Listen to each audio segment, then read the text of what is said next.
안녕하십니까, 전은성입니다. 자, 역사를 알면 우리가 미래를 또 예측할 수 있듯이 재개발의 역사를 알면은 미래 투자처가 눈에 보입니다. 그리고 신속통합구역 인접지역에 붙어있는 곳에 금덩어리가 있다는 것을 제가 계속 돌아다니면서 확인을 했습니다. 오늘 여러분들 이 영상을 잘 들으시고요, 미리 선점하시기를 바랍니다.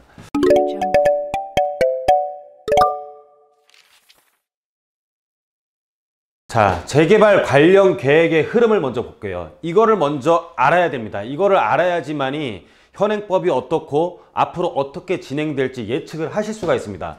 우리가 2002년 12월 전에는 도시재개발법 주택건설 촉진법에 의해서 재개발을 했었습니다. 그래서 재개발은 도시재개발법이라는 게 있었고 재건축은 주택건설 촉진법이라는 게 있었어요. 근데 이게 2003년 7월 1일 날 이제 시행되는 도시 및 주거환경 정비법으로 합해집니다.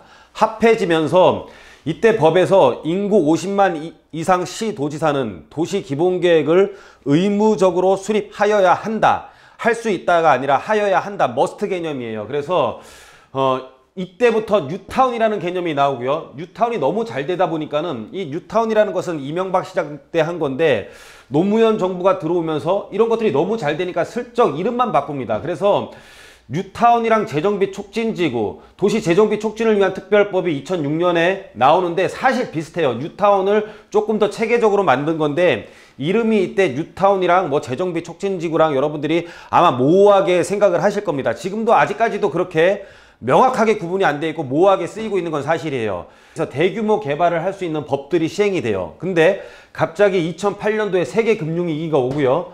그러면서 박원순 시장 때 2011년도에 뉴타운 출구 전략을 시작을 합니다. 그래서 대규모 재개발을 할 수 있는 법안을 만들어 놓고 진행 중인데 이런 사업들이 금융위기가 겪으면서 아파트 값도 떨어지고 잘 안 되다 보니까는 거기에 대한 소유자들, 조합원들에 대한 불만이 막 많아지는 거죠. 이런 거를 틈타서 뉴타운 출구 전략을 합니다. 그 박원순 시장은 이렇게 대규모 개발을 이런 지향하는 사람이 아니었었어요. 그래서 2018년 2월 9일 날 시작되는 빈집 및 소규모 주택 정비에 관한 특별법이라는 게 나오면서 박원순 시장은 빈집 및 소규모 주택 정비라는 두 개, 빈집과 소규모 주택 정비를 같이 할 수 있는 법에 유독히 빈집에 집착을 합니다. 그러면서 혼자 뭐 옥탑방 가갖고 한 달 살다 나고 막 이상한 행동을 막 해요. 그리고 오세훈 시장이 이제 시장으로 당선이 됐는데 이때 오세훈 시장부터는 이런 대규모가 공급을 한꺼번에 빨리 할 수 없으니까는 자기의 공약도 있고 이러다 보니까는 오세훈식 소규모 주택 재정비를 실시를 하게 됩니다. 그래서 이 법에 있는 소규모 주택 정비 사업에 가로주택 정비 사업이 들어있고요. 이 안에서 또 소규모 역세권 재개발이라는 걸 만들고 저층주거지 재개발, 소규모 중공업지 재개발까지 하면서 아주 작은 면적에 대해서도 개발을 할 수 있는 법안이 나오면서 재개발에 대한 연속성을 갖는 신속통합기획과 그리고 뉴타운에 대한 초소형 축소판인 모아타운이라는 것까지 현재 지금 이렇게 진행되고 있는 겁니다. 그래서 법을 보면은 옛날에 재개발을 시작을 했고요. 재개발만 하다 보니까는 체계적으로 기반시설을 만들지 못하다 보니까는 이런 것들을 한꺼번에 큰 그림을 그려서 그 안에서 점차적으로 재개발을 하게 해야겠다라는 게 뉴타운, 도시 및 주거환경 정비법에 의한 뉴타운이고 여기에 대한 법을 조금 더 체계적으로 만든 게 2006년 7월에 생긴 도시 재정비 촉진을 위한 특별법인데 뉴타운이 재정비 촉진지구가 비슷한 이름으로 쓰이고 있는 거고요. 이런 것들이 이런 흐름을 타고 지금 현재는 이상하게 대규모로 안 가고 체계적으로 안 가고 소규모로 가고 있습니다. 자, 이런 흐름을 좀 안 다음에 제가 설명을 드리도록 하겠습니다. 자, 여기에 대한 내용들을 체계적으로 그림을 한번 보면은요. 자, 도시재개발법, 그러니까 뉴타운 전에 재개발 지정 현황들이 어떻게 됐었냐면 그때 한번 성동구를 한번 보면은요.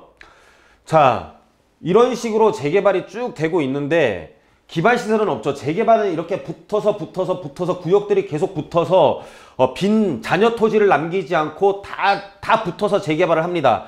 이러다 보니까는 잔여 토지가 남지 않고 재개발을 하는 게 원칙인데 이러다 보니까 기반시설이 좋지가 않아요. 이런 사례를 하나 더 보여드리면은 종암동 일대인데 도남동 종암동인데 자, 아파트들이 이렇게 따닥따닥 붙어있죠. 붙어있고 잔여 토지를 남기지 않고 이렇게 재개발이 되다 보니까는 이 안에 도로들이 필요한데 이런 것들이 체계적으로 큰 계획을 세우지 않고 부분적인 재개발법으로 진행을 하다 보니까는 기반시설이 미비한 거예요. 그래서 도시 및 주거환경정비법이 2003년 7월에 시작되면서 인구 50만 이상 시 도지사는 도시 기본계획을 의무적으로 수립을 하게 됩니다. 의무적으로 수립을 하게 되면서 큰 그림을 그리게 되는데, 도정법 이후에 체계적 개발 계획이 나오기 시작하는 게 뉴타운이라고 보시면 됩니다. 그래서 한번 예를 들어보면 노량진 뉴타운 개발이 되기 전입니다. 개발이 되기 전에 공원이라든지 뭐 기반시설이라든지에 대한 우선적인 그림을 다 그려놓고서 구역을 지정을 한 다음에 기반시설들에 대한 부분들을 기부 체납을 하면서 도로도 넓히고 공원도 만들고,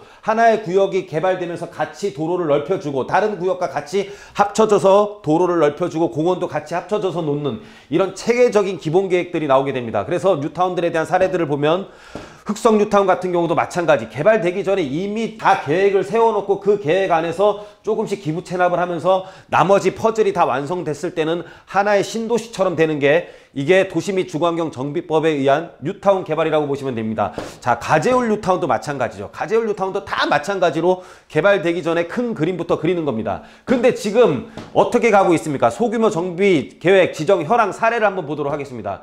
그나마 신속통합기획 재정비 예정구역도 중에 좋은 사례, 자, 동대문구 답심리 일대인데 잔여 토지 없이 정형화되어 있습니다. 자, 어느 정도 좋은 사례예요. 그리고 또 한 번 더 보면은 강북구 미아동 일대인데 어느 정도 면적들이 정해져 있고 구역도 체계적으로 보이고, 나머지 구역들은 향후에 진행될 수 있는 것처럼 면적들이, 이런 것들은 이쪽에 붙을 수도 있고 밑에 하단 부분은 따로 진행될 수도 있고 또 더 크게 그림을 그릴 수도 있고, 여하튼 간에 한번 지정된 나머지 부분들은 다른 구역과 편입돼서 지정될 수 있는 여지를 남겨놓은, 그래서 주변 지역 추가 지정 가능 구역도 이렇게 있습니다. 앞서 답심리 같은 경우는 좀 체계적으로 잘 됐고, 얘는 아주 체계적이지 않지만은 잔여 토지들이 향후에 다른 데에 또 편입될 수 있고. 그런데 안 좋은 사례들 한번 보도록 하겠습니다.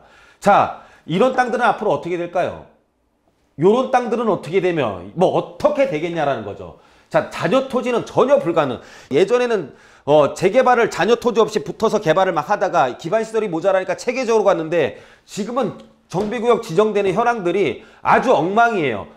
이 나머지 요 옆에 빨간선 좌측 이 땅은 어떻게 될까요? 앞으로 요것만 개발되면 이런 것들은 할 수가 없는 겁니다. 할 수가 없는 거예요. 뭐 나머지 다 마찬가지입니다. 이거 이빨처럼 튀어나오고 하나 들어가고